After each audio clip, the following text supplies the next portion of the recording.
Kenneth Thompson, may he rest in peace, had the wisdom and understanding to appoint the current district attorney as number 2 in his office.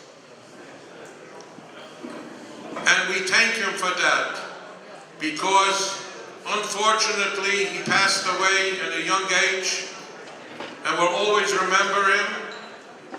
Eric Gonzalez became the acting district attorney. And I can say here tonight, and I did tell him that we all believe, and we're all asking him, that next year he should run for this office, because we all believe that he's going to win big, huge. And we're going to have Yedidim at his inauguration. The Yedidim choir will be at his inauguration. So you just got your first endorsement, and hopefully you will.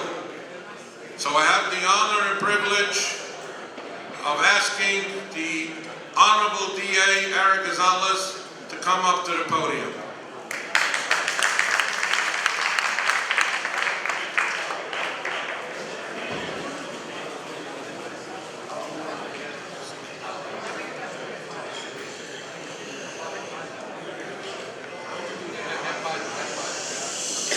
Good evening. Thank you for inviting me today.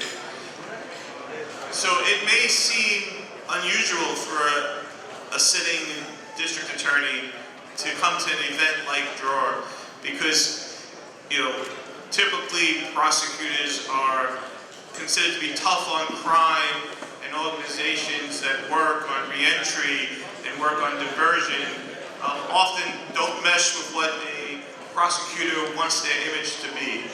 But we came into office when Ken Thompson was elected.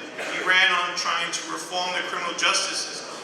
He ran on the promise of healing community and law enforcement rifts, disengagement, apathy.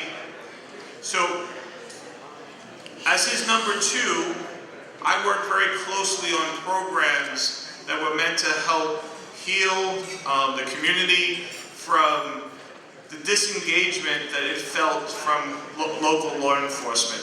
And as I've been going around Brooklyn, that sentiment exists in the Jewish community. The Jewish community, the observant community in Brooklyn, feels somewhat disengaged from what's happening in the prosecutor's office.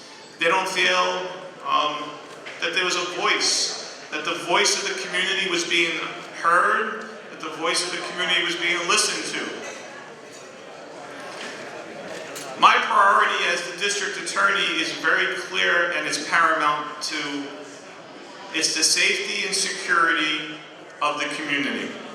It's the safety and security of the members of Brooklyn, to keep you safe from people who would harm the community, from people who would commit crimes. And that's the commitment that I give you as the DA. But what my mantra is, and what I'd like to accomplish over the time that I have as the acting DA, I want to make sure that the community feels that the criminal justice system is fair. That we're not unnecessarily punishing people, unnecessarily incarcerating people, and destroying families, taking children away from their fathers, wives away from their husbands, and destroying communities. And that's one of the reasons why I accepted the invitation to come today, because the work of this organization is really to help bridge the divide, I think, that happens between law enforcement and the reality on the ground. The reality on the ground is that your community members, when they go to prison, there's a void left when they leave those homes, when they leave their houses, when they leave the shuls. There's a void left that only you, as members of the community, can help repair. But my office is committed to healing that. My office is willing to rethink the appropriate ways that we enforce laws. Not public safety. There's no issue. If you're the type of person who's going to hurt someone, if you're a dangerous person in the community, we will incapacitate you. But too many people are put in jail for crimes that don't require a jail sentence. And I'm willing to work with the community. We started doing some of that work years ago with drug diversion and drug treatment.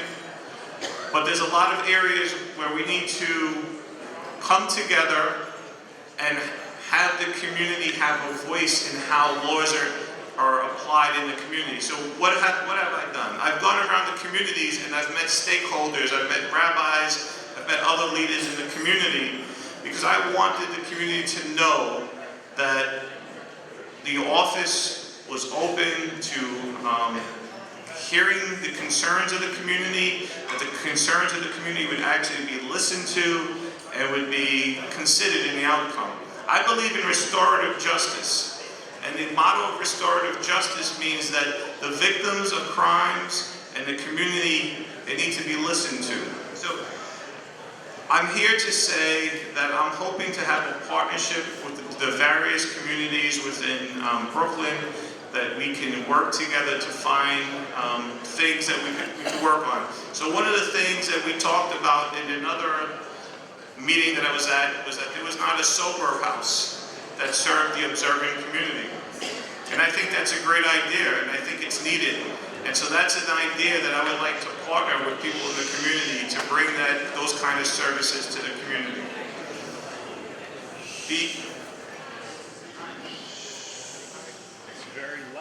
I've also said very clearly that the need of my office to diversify, to bring people in from the community, to work in the office in different fields, work as social workers, work as paralegals, work as assistant district attorneys, and have the community represented in the DA's office is important.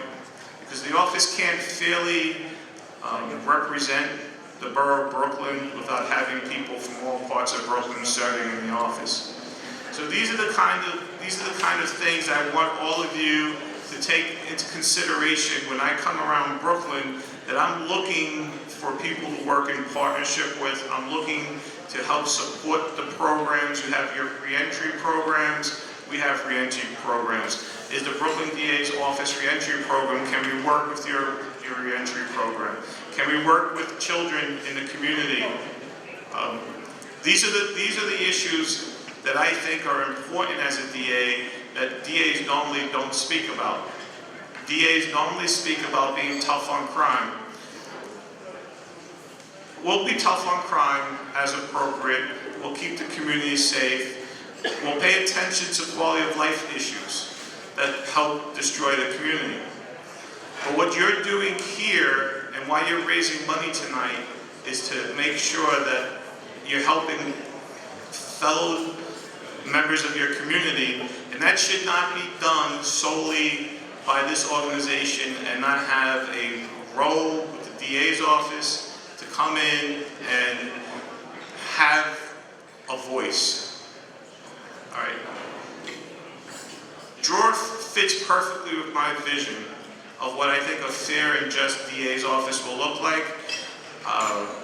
My last point is, and it's come up in several conversations that I've had recently, is that people from the community, observant people, don't feel that the criminal justice system gives them a fair shake. That they often can't get a fair trial, that the office is unduly harsh when it does not need to be, and it's not keeping the community safe. If there's anyone here who has had those sentiments, who has felt those sentiments, if you heard that in synagogue, in your shul, that you didn't think that you could get a fair look at a case because that's just how it was, I'm here to tell you that I'm committed to being a fair DA for all of Brooklyn, to be a fair DA to this community, and to make sure that your voices are always heard.